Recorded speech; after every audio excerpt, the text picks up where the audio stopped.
Olá, seja muito bem-vindo, bem-vinda a mais um ABCD ESG. Hoje meu convidado Marcelo Freitas, fundador e CEO da Prospera. Vamos falar sobre não só a sua experiência no mercado, Marcelo, mas a importância das métricas ESG no seu tipo de negócio, o impacto gerado como um todo. Seja muito bem-vindo. Obrigado, Eni. Agradeço pelo convite, agradeço pela oportunidade de estar aqui com vocês no canal para falar um pouquinho sobre o nosso compromisso como empresa, de negócio e a nossa visão para o futuro em relação aos objetivos ESG. Vai ser muito bom te ouvir. E, inicialmente, então, te pergunto, o que é a Prospera, de que forma a sua empresa é engajada nessas métricas que se sustentam na questão sustentabilidade, governança e social, Marcelo? Perfeito.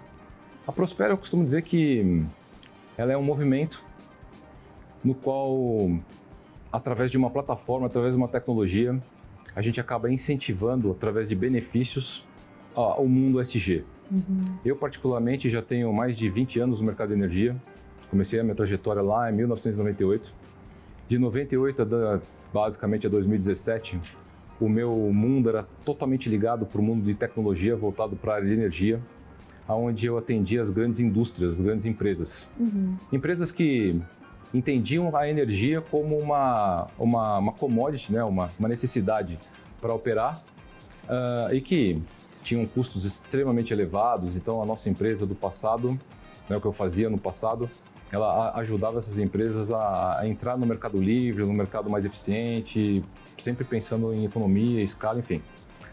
A Prospera nasceu disso, porque em função desse tipo de desenvolvimento, desse tipo de oportunidade, nós percebemos que o Brasil ele é composto hoje de mais de 88 milhões de unidades consumidoras, de famílias que consomem energia todo dia, o dia inteiro, de forma nas suas residências, nos seus comércios, que não entendem o que é energia, o impacto que tudo isso ocasiona no sistema elétrico e na economia de forma geral, e que precisava de algum tipo de suporte, né, para poder entrar dentro dessa agenda de descarbonização, dessa agenda de consumir energia limpa, energia renovável, e principalmente de um mundo mais eficiente.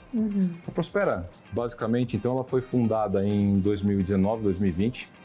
Nesse ano, nós, como empresa, nós investimos em algumas usinas entre o estado de São Paulo e o Rio de Janeiro, foram mais de 30 unidades para implementar as usinas fotovoltaicas, as usinas que geravam energia através da luz solar. E o objetivo dessas usinas era basicamente conectar todo esse crédito de produção da energia no sistema elétrico das distribuidoras e, através de uma tecnologia que a Prospera desenvolveu, poder levar para o pequeno varejo a oportunidade dele, através de uma assinatura, através de uma adesão, ele utilizar energia limpa, energia renovável no seu comércio com benefício financeiro. Que benefício financeiro é esse? Um desconto na conta de luz. E quem não quer, né? Quem não quer um desconto na conta de luz? Só que nós queríamos desenvolver não só um desconto na conta de luz, nós queríamos proporcionar uma experiência para os nossos clientes de forma que eles pudessem ter até 100% de economia na conta de luz mensalmente. Isso é bom? Muito bacana. É bom. E de que forma, na prática, isso acontece? É o chamado Vale Energia? O Vale Energia é a materialização do produto energia para o consumidor. Então, a experiência desse cliente começa através do Vale Energia. Ele consegue, aderindo à nossa plataforma, contratar um valor de energia que habitualmente ele tem no comércio dele, seja R$1.000, R$500, R$800, enfim. E essa energia vem para ele com desconto dentro da nossa plataforma. Só que na nossa plataforma, ele encontra, além do Vale Energia, do produto conectado às usinas fotovoltaicas, ele encontra um sistema de pagamento. Esse sistema de pagamento, que está conectado com uma inteligência artificial, uma inteligência de um modelo de negócio diferente, permite onde cada transação que acontece nesse sistema de pagamento, o próprio consumidor tenha um cashback nessa conta de luz. Né? O ponto mais interessante de tudo isso é que, além de permitir que o pequeno estabelecimento comercial ele possa ter a energia renovável, energia limpa no seu estabelecimento comercial, né, que ele possa também adentrar nesse programa os seus funcionários. Os funcionários daquele estabelecimento comercial ele também é devidamente treinado pela nossa plataforma e toda a transação comercial de pagamentos que acontece nesse ecossistema gera também um incentivo financeiro para aquele funcionário daquele estabelecimento comercial, que a gente tradicionalmente chama de caixa. Olha, que bacana, porque isso é um fomento também para um tipo de entrega, um tipo de cargo ali ocupado, que muitas vezes pode ser temido em termos de até quando eu fico por aqui, até quando minha entrega é necessária, é preciso. E aí vocês também fomentam esse tipo de função, certo? Sem dúvida. Que bacana, é muito interessante. A gente percebeu, Eleni, que o Brasil ele é composto, na sua básica essência, pelas pequenas e microempresas. Sim. A força de trabalho, a força econômica do Brasil está apoiada em cima disso. E é necessário, olhando para uma questão de transformação, da inclusão das pessoas dentro dessa agenda, que elas tivessem uma oportunidade específica de ter uma educação sobre alguma coisa que ela já fizesse todo dia, o dia inteiro. Então, para o caixa, todo dia ele vai para o estabelecimento comercial, ele tem uma rotina, ele chega no estabelecimento, ele tem um horário de trabalho, sempre fazendo a mesma coisa. Então, a partir do momento que ele passa a ter uma instrução para fazer algo diferente, no mesmo ponto de venda, no mesmo horário, na mesma jornada, ele pudesse ter a opcionalidade, né, a oportunidade de levar para casa 2 ou 3 vezes mais dinheiro do que ele levava anteriormente, gerando valor, gerando eficiência para o ponto de venda e, ao mesmo tempo, um benefício para a pessoa física que naquele estabelecimento acaba tendo uma relação, era uma vantagem para todo mundo. Né? A gente acabou medindo isso na prática, percebendo qual que seria o impacto disso social e principalmente do ponto de vista econômico, né, e acabou sendo realmente um sucesso. Não, é um retorno que traz mais economia para a empresa, no sentido de tipo menos rotatividade de pessoal, porque o índice de turnover às vezes pega bastante, no sentido de empregabilidade, tipo, vou reter meu funcionário de que maneira é mais viável, de que forma ele vai se ligar ao meu propósito. E eu acho que também a cadeia ESG como um todo tem isso do propósito no centro, né, centralizado. E isso é um impacto geral que gera um impacto positivo, desde as usinas fotovoltaicas que você já comentou aqui, de quem trabalha nelas, até quem utiliza, seja do Vale Energia, seja o pequeno ou médio varejista, que também se beneficia com essa questão da conta de luz. É uma cadeia, muito positiva, Marcelo.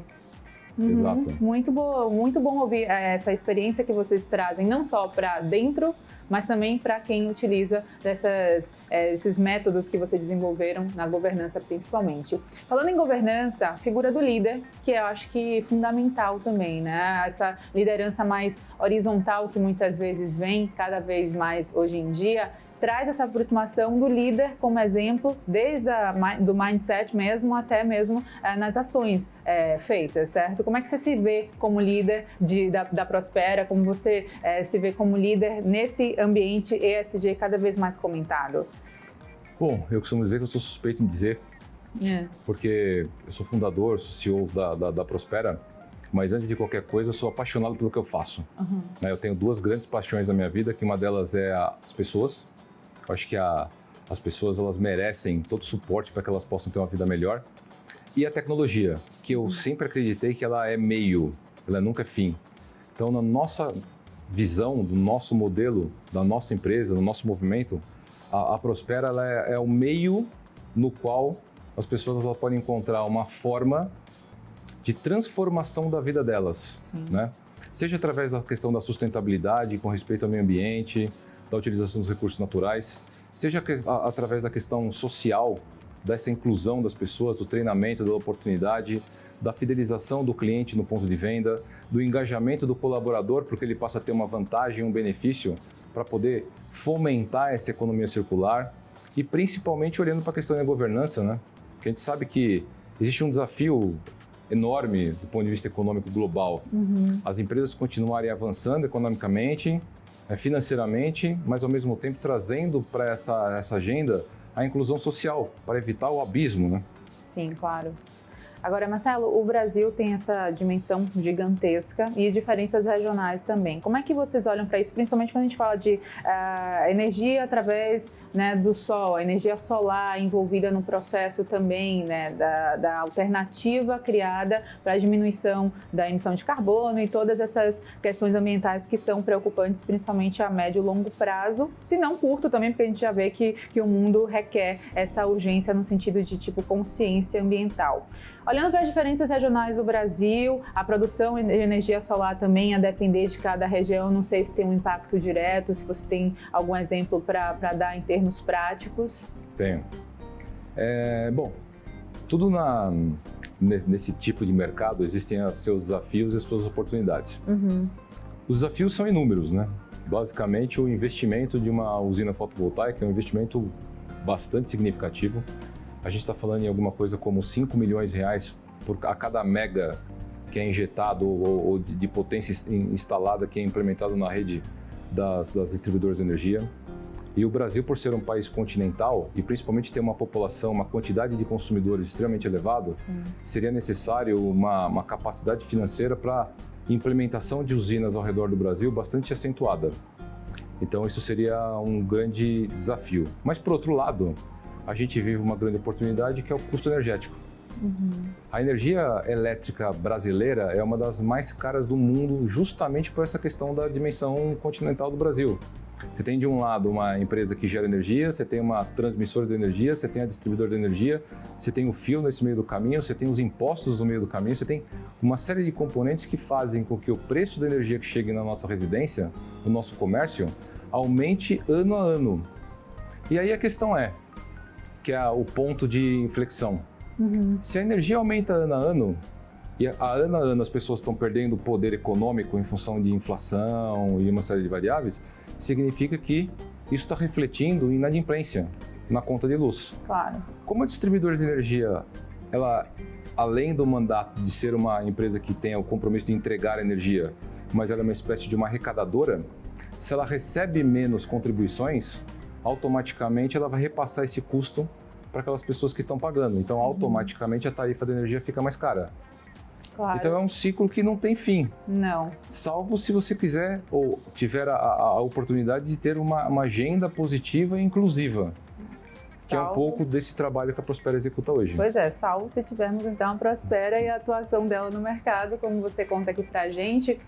A gente ainda vai conversar muito a respeito de outras questões, principalmente o impacto social mais profundamente, que você já citou um pouco aqui. Por enquanto, vamos para um rápido intervalo, mas te convido a continuar aqui no ABCD ESG. Na volta, muito mais informações para você a respeito da Prospera, o impacto dessa empresa em aspectos ESG.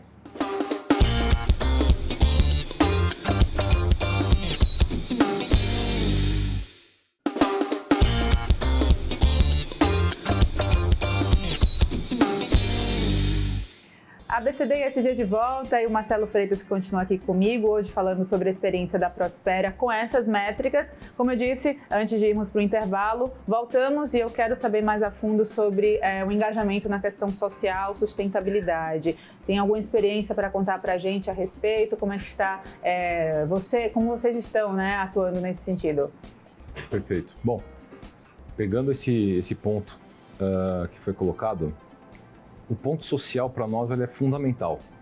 Fundamental. A gente sabe que nesse tema do ESG, apesar da Prospera ter uma grande bandeira também do ambiental, com as usinas fotovoltaicas, com energia limpa, com energia renovável, mas que a gente quer promover através da nossa plataforma não só o incentivo para o caixa, para o dono do estabelecimento comercial, que passa a ter vantagens em relação a fazer parte desse movimento, mas como uma pessoa física, as pessoas comuns que vão até os estabelecimentos tendo uma oportunidade de conscientização. Nós sabemos que existem duas formas das pessoas, de alguma maneira, fazer parte de alguma coisa que é necessário para o planeta. Ou pelo amor ou pela dor. E pela dor nunca é um bom caminho, né? E sempre o amor, que seria o melhor caminho. A gente sabe que esse movimento de descarbonização, esse movimento ESG, ele é um movimento necessário para o planeta, de toda e qualquer forma, né? Então, pegando nesse ponto, o nosso ponto dentro da Prospera é as alianças com as grandes indústrias, que a gente está começando a formatar nesse momento, que são empresas que agora realmente estão completamente engajadas com essa agenda de descarbonização, agenda ESG, até porque nesse momento, a partir desse ano, existe uma lei conhecida no mercado como Pratique ou Explique-se, no qual as grandes empresas passam a ter métricas devidamente auditadas em relação ao compromisso ESG. no qual essas grandes indústrias conseguem estar presentes com a Prospera dentro desse ecossistema, dentro dessa plataforma, fazendo com que o cliente que vá até um estabelecimento comercial, onde ele possa encontrar um produto de uma empresa parceira da plataforma, e esse produto que ele foi produzido através de uma fonte de energia renovável dentro de um conceito de ESG, o cliente ele consiga ter um benefício, uma bonificação por estar escolhendo aquele produto na gôndola. Olha, boa. Seja ele uma proteína, seja ele um arroz, um feijão. A nossa grande ambição como companhia, e principalmente olhando o que dentro da necessidade básica do ser humano de sobrevivência, um dos pontos é a alimentação, é permitir que o ser humano, que as pessoas possam ir até os mercados na compra da sua respectiva cesta básica, né, do arroz, do feijão, do óleo, do açúcar, enfim, que são produtos que foram fabricados, que são fabricados dentro dessa mecânica da ESG, o cliente ele leve para casa a cesta básica e junto com a cesta básica ele ganhe o Vale Energia. E o Vale Energia nada mais é do que a bonificação que ele tem para que ele não pague a conta de luz, ele consuma energia e não pague pela conta de luz, por estar incentivando essa indústria que na outra ponta, né, investe em tecnologia, em infraestrutura, né, em desenvolvimento, premiando toda uma cadeia de valor e um ecossistema na bandeira ESG. Que interessante saber esse impacto do consumo na prática mesmo, né? Porque isso obviamente influencia desde a matriz, a produção desse tipo de alimento, desse tipo de produto, a toda a cadeia industrial mesmo, até realmente o consumo final, o consumidor final, que é esse que vai nas gôndolas do supermercado. É porque hoje em dia as pessoas cada vez mais se preocupam também, né? Eu vou consumir de uma empresa que se preocupa com a mesma coisa que eu. Eu acho que a pandemia trouxe uma mudança de pensamento, cada vez mais do olhar humanizado sobre as organizações e de como as pessoas se vinculam a, seja o consumo do produto, seja a experiência de vida, ou a experiência até de venda mesmo, com aquela empresa que tipo, condiz comigo, então eu até vou me tornar um cliente fiel. A fidelização do cliente vem bem por aí também, não é, Marcelo? Exatamente. Essa é a estratégia. Na verdade, assim, a ideia é o benefício e o incentivo gerar uma fidelização positiva para o tema ESG. Então, por exemplo, existe toda uma transição energética quando a gente olha para a questão da descarbonização e principalmente para a mudança sobre a questão dos automóveis, né, dos veículos. Então, o veículo a combustão convencional para um veículo elétrico. Todas as montadoras têm um grande compromisso, né, de até 2035, basicamente, estar produzindo 100% da frota elétrica. Aonde entra a Prospera nisso? Qual é o objetivo? Qual é o plano? Quais são as nossas iniciativas?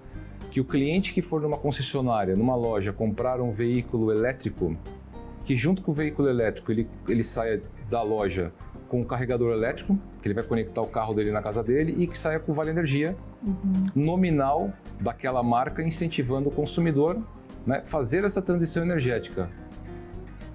Outro exemplo, uma indústria de linha branca, geladeira, micro-ondas, máquina de lavar. Os aparelhos eletroeletrônicos antigos eles já vinham com um certificado de qualidade, de eficiência energética da Procel. Comum, isso já faz muito tempo que isso já existe. A ideia é que o consumidor que vá comprar uma geladeira, além de perceber se aquela geladeira tem aquele selo do Procel, mas que essa geladeira faça parte desse mundo ESG, de forma que ele possa receber esse Vale Energia, contribuindo basicamente para esse movimento. Então, a indústria que está vendendo o produto, ela está dando como um objeto de educação e de fidelização, de conexão com o cliente, a energia que ele vai utilizar para ligar aquele equipamento e consumir aquilo na casa dele. Mais uma vez, esse ciclo muito positivo de utilização e de benefícios. Exatamente. Algo que você falou sobre a questão dos carros que me chama a atenção e até desperta a curiosidade é como também viabilizar a acessibilidade a eles, nesse sentido mesmo até da própria energia, porque o que carece, acho que hoje em dia ainda, infelizmente, são pontos de recarga, né? Acho que as pessoas, obviamente pelo valor ainda ser um pouco acima do de mercado para esse tipo de automóvel desenvolvido, mas também como carregá-lo. Tipo, imagina viajar só à base de um carro elétrico não híbrido. Ainda não é uma realidade, mas a gente torce para que seja. Exato. Existe toda uma transição, um investimento em infraestrutura necessária para que as pessoas tenham conforto e segurança. Ainda no Brasil é muito comum aqueles adeptos a comprar o carro elétrico e o carro elétrico ser o segundo carro. Porque ele passa a ter um outro carro a combustão normal muitas vezes para uma viagem de longa distância, onde ele se sinta mais confortável do ponto de vista realmente desse trajeto, né? Então, o desafio dessa indústria automobilística não é só a transição com a questão do fornecimento do carro, né, das mais variadas opções, seja econômicas ou até as mais luxuosas, mas é principalmente a questão da melhoria do abastecimento, de pontos de recarga e principalmente que eles sejam ágeis. Sim. Porque se a pessoa está na rua, ela não vai ter tempo de parar por algumas horas para abastecer o carro dela. São desafios ainda que a gente torce para que sejam, né, superados e que sejam uma realidade cada vez mais crescente e atinja a grande maioria dos brasileiros, enfim, dos cidadãos. A médio e longo prazo, qual é a sua visão sobre essa questão dos meios alternativos de energia aqui no nosso país? Porque a gente tinha antes uma fortaleza muito grande das hidrelétricas, mas há essa necessidade de não depender só de uma base, de uma fonte, né? Você, como fundador e CEO da Prospera, como é que olha a médio e longo prazo essa evolução brasileira? Estamos no caminho certo? Quais as melhores formas de priorizar essa pauta cada vez mais? Eu acho que o Brasil ele é um país privilegiado quando a gente olha para a matriz energética elétrica, porque já pouco mais de 80% da energia que a gente consome na nossa casa ela é produzida e nos fornecida através de fontes limpas e renováveis, né? Como você mesmo comentou, é a energia a hidráulica, né? Hidrelétrica, é a energia eólica, a energia solar, são fontes de geração extremamente positivas para o nosso país que acabam gerando essa agenda positiva pensando na questão ambiental.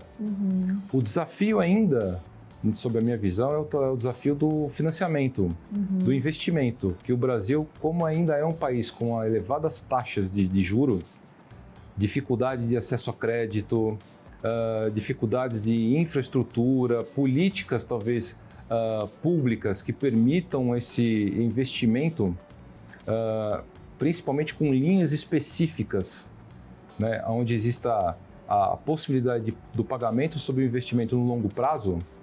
Eu acho que esse é o desafio a ser superado no Brasil, mas todos os ventos e todo o sol, basicamente, está na direção favorável para a nossa economia, da nossa produção de energia e assim por diante.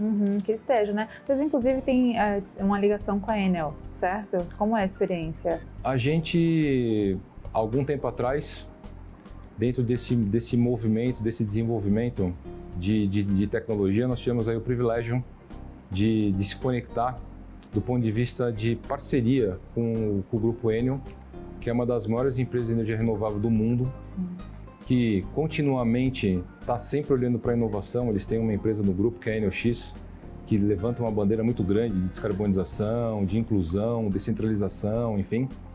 E aí, nesse trabalho da Prospera, a gente acabou desenvolvendo uma parceria para levar para milhares de pequenos estabelecimentos comerciais a possibilidade dessa agenda de descarbonização dentro de um programa de benefícios, incentivos. Então, vem dando certo, vem sendo extremamente positivo. Existe um plano de visibilidade de longo prazo muito importante, né? Interessante, olhando para essa questão social também. Ai, parabéns. Nos deixa extremamente satisfeitos aí no caminho que a Prospera está seguindo. Que seja cada vez mais próspero, né, Marcelo? Sem dúvida alguma. Marcelo, a gente está quase chegando ao final do programa. Passou tão rápido, mas foi muito bom ouvir toda a história, a trajetória, o impacto positivo que vocês geram. Mas antes, obviamente, vou pedir suas considerações finais, quem sabe dicas para quem nos assiste. Afinal, a gente fala de empreendedorismo no Brasil como um todo e a importância da discussão da sustentabilidade do ESG. Fica à vontade. Maravilha. Bom, pegando o ponto aqui do próprio canal, né, do empreendedorismo, no qual eu também sou apaixonado por isso, acho que as pessoas têm total capacidade de fazer aquilo que elas querem, desde que elas se dediquem para isso, né, que elas se especifiquem, que elas consigam se qualificar. O Brasil é um país de oportunidade e esse tema do ESG está só começando. Existem desafios globais em todas as áreas. É o desafio ligado à energia renovável, é o desafio ligado à questão da inclusão social, é o desafio ligado à questão da educação, é o desafio basicamente ligado à preservação dos recursos de maneira total, né, do recurso natural. Então, assim, eu gostaria de deixar a mensagem para todo mundo que, apesar das dificuldades, né, que o mundo empreendedor ele acaba sempre nos colocando, mas que as oportunidades são muito maiores do que, teoricamente, esses pontos. É que é necessário a inclusão de engenheiros, economistas, administradores, artistas, pessoas que realmente comprem a causa, entendam exatamente o que é o ESG na sua essência, a dimensão disso, a importância, a relevância, para que a gente possa fazer uma transição, para que a gente possa fazer um trabalho cada vez mais inclusivo, unido, para o bem, obviamente, do planeta, para o bem da sociedade, para o bem das empresas, das pessoas, de todos que fazem parte, obviamente, desse movimento. Né? Desse ecossistema, né? Isso. Olha, parabéns pela iniciativa, por toda a trajetória, pelo envolvimento e impacto causado. Foi um prazer falar contigo e até o próximo programa. Eu que agradeço, é um prazer falar contigo também. Agradeço pela oportunidade. Obrigada. E fico à disposição. Obrigada. Boa sorte na caminhada aí no trabalho. E muito obrigada também para você que nos acompanha. Lembro sempre que o ABCD ESG também está disponível na plataforma do YouTube do canal Empreender. E eu te espero até o próximo programa.